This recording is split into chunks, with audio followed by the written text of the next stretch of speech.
So alright mga kapatid, welcome back to my YouTube channel. Nabalitaan ko lang itong mga ginagawa ni Inday Sara ngayon na propaganda. Kamakailan lamang mga kababayan ko ay inumpisahan ni Pangulong Bongbong Marcos yung pag-launch ng mga bagong railway system dito sa bansang Pilipinas.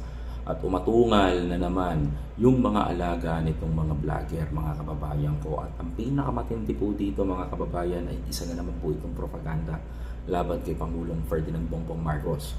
Tila ba'y pinalalabas po dito mga kababayan na tila ba'y kinakalimutan ni PBBM ang Mindanao region mga kababayan ko o ang Mindanao mga kababayan ko.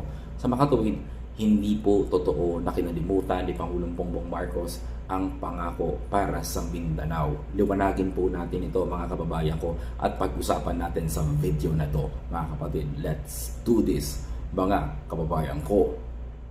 Ito ang system. Sabi dito mga kababayan ko, tila daw kinalimutan ni Pangulong Bongbong Marcos yung pangako, yung gagawin niya para na railways sa Mindanao. Pero sabi dito, basahin ko muna to. Napakalaking tulong yan sa Mindanao project. Hindi lang yan sa Mindanao, sa lahat ng mga project sa buong bansa. And we are still hopeful na maituloy ang Build Project ticket ni dating Pangulong Duterte. Well, as far as I know at ang pagkakaalam ko, Vice President Sara Duterte, hindi po ito kinalimutan ni Pangulong Bongbong Marcos. Bagkos itutuloy niya po ito, mga kababayan ko. Sa makatuwid, yan nga po ang dapat na itanong namin sa inyo. No? Dapat pong itanong ng taong bayan yan sa inyo at hindi po dapat kay Pangulong Ferdinand Bongbong Marcos. Dahil nais po na ituloy ni Pangulong Bongbong Marcos yan. Subalit mga kababayan ko, pinag-uusapan po yung budget na tinatawag. Budget, tama po kayo ng inyong narinig. Pinag-uusapan po ngayon sa Senado ang budget para dyan mga kababayan ko.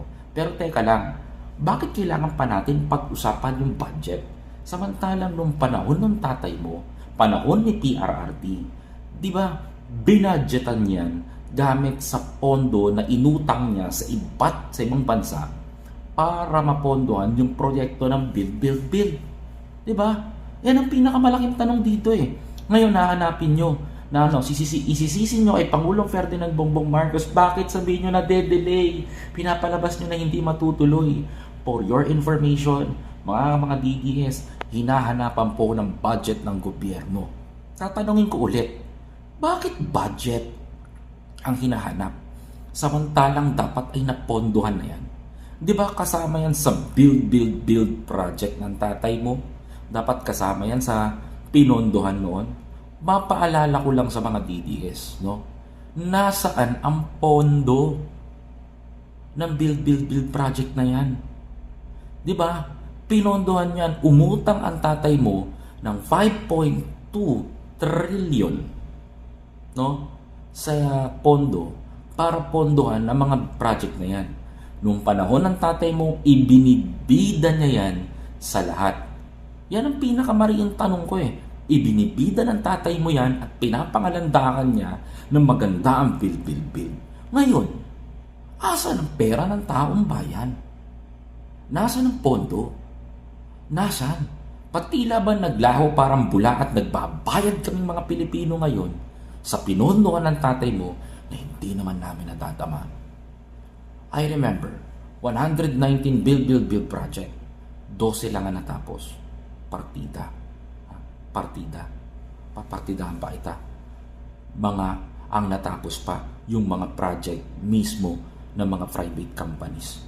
Pero yung administration ng tatay mo, wala kaming nadama. Nasaan?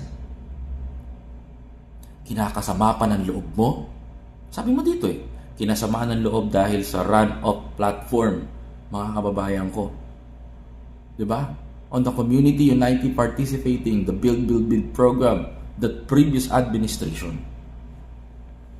Huwag na natin lokohin ng taong bayan dito. Huwag na natin bilugin ang utak ng mga Pilipino. Isang mariin na tanong lamang sa inyo. Nasaan ang pera ng taong bayan? Saan nyo dinala nung panahon na nakaupo ang tatay mo? At don't blame it to our president because naghahanap siya ng solusyon and everything para masolusyonan ang dapat solusyonan para sa bayan. At hindi ito ang solusyon mo. Kung ako sa'yo, Inday, tanungin mo tatay mo, nasaan ang pera ng taong bayan? Ako po, mga kababayan ko, hindi naman po tinatalikuran ni Pangulong Bongbong Marcos ang proyekto na yan. Subalit mga kababayan ko, the biggest question mga kapatid is nasaan ang pera ng taong bayan? Napakalaki ng ipinondo ng tatay mo sa build. Tila ba parang nilustay lamang at ginamit lamang ang pera ng taong bayan upang makapagliwaliw ang mga kaalyado niya sa gobyerno. Kaya wag yung isisisi sa Pangulo natin. Sa Pangulo na lang namin at hindi nyo na Pangulo. Huwag nyo na isisi sa Pangulo namin yung paghahanap nyo ng build project. Dahil lahat ng build project ni Duterte ay pawang kasinungalingan at walang katotohanan. Like I said, mga kababayan ko, 119 project, 12 lang ang natapos. Napakalaki ng pagkukulang. Mga kababayan ko, wake up. Hindi ito ang dapat natin tinatamasa.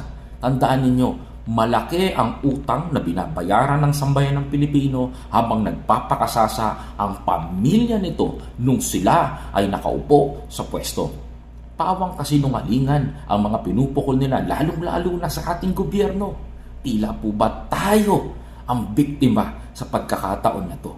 Benudol ang sambayan ng Pilipino. Kaya po kung hahanapin nyo po yung build project at umaasa po kayo na matutuloy ito, pues ang tanong ko po sa inyo, wag na po kayo maglabas ng propagandang ganito kung magbabounce back lang naman din sa inyo. Hindi po bulag ang taong bayan, hindi po kami nagbibingi-bingihan. Kitang-kita po namin ang mga propagandang katulad nito. Mga kababayan, isa lang itong malaking babala, lalong-lalo na sa sambayan ng Pilipino. Kung hahanapin natin at magpapaawa ito ulit sa social media, tanungin niyo po sila kung nasaan ang pondo na pinondo ng kanyang tatay noong panahon na nakaupo sila sa pwesto. This is way back 2016, 2017, 2018, 2019, and 2020 until 2021, 2022, pinapakasa pa rin tayo. Nagsisinungaling pa rin sa taong bayan. Mga kababayan, tama na. Kilos na tayo. Huwag na natin patulan yung mga ganitong eksena nito na tila ba'y nagpapaawa at tila ba'y isisisi pa sa Pangulong Ferdinand Bongbong Marcos ang lahat para lamang mapagtakpan at maitago yung bilyong-bilyong pondo na inutang nila at walang napuntahan na ang taong bayan ang siyang nagbabayan. Mga kapatid, isa po itong tahasang pandarambong sa ating bayan at sa sambayan ng Pilipino. Mga kapatid, hindi na po tayo bata dito.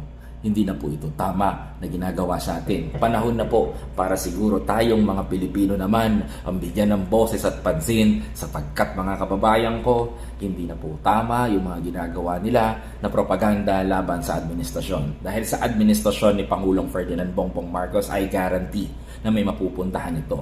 Kung naumpisahan ang pagbubukas ng ilang istasyon ng tren papuntang Cavite, ay sigurado naman ako mga kababayan ko na hindi pababayaan ng ating presidente. Subalit kailangan natin dumaan sa proseso mga kababayan ko at tignan ng mabuti kung dapat nang busisiin. Tignan natin kung maayos nga ba kung saan napupunta ang budget.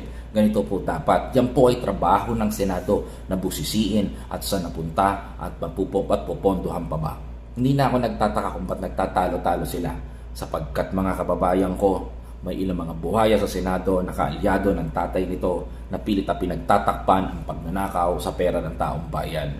Ayoko po sa kurakot na tao. Ayoko na magpabudol. Kaya sama-sama po natin busisiin ito at sama-sama po natin busisiin ito at ituloy natin ang pakikibaka at pakikipaglaban sa mga magnanakaw sa pera ng taong bayan. Ako po si Biyahe ni Koy TV na muling nagpapaalala po sa inyo, huwag magpabudol sa mga taong ganito, mga kababayan ko. Wala na mabubudol kung tayo lahat ay, mga kababayan ko, kung tayo lahat ay may utak at ginagamit natin sa tama ang ating pag-iisip. Mga kababayan ko, ako po si Biyahe ni Koy TV, sama-sama po tayong babangon muli mga kababayan ko sa bagong Pilipinas ni Pangulong Ferdinand Bongbong Marcos. Ayoko sa kurakot at magnanakaw na gobyerno. Maraming salamat po.